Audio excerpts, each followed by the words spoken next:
Sir ఏం చెప్తారు? విగ్రహావిష్కరణ ఎస్పీ వాళ్ళు కలిసి ఫైనల్గా ఆవిష్కరణ అయితే జరిగింది.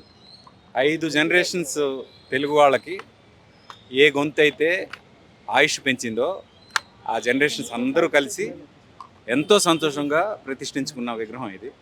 అండ్ మా దేవుడిని ఇక్కడ మనం పెట్టుకున్నందుకు, రవీంద్ర భారతి లాంటి ఒక అద్భుతమైన కళా ప్రాంగణంలో పెట్టుకున్నందుకు, రవీంద్ర భారతికి కళ వచ్చింది, అలాగే మా గురువు గారికి ఆయన ఆత్మకి చాలా హ్యాపీగా ఉంటుందని నేను అనుకుంటున్నాను. Thank you.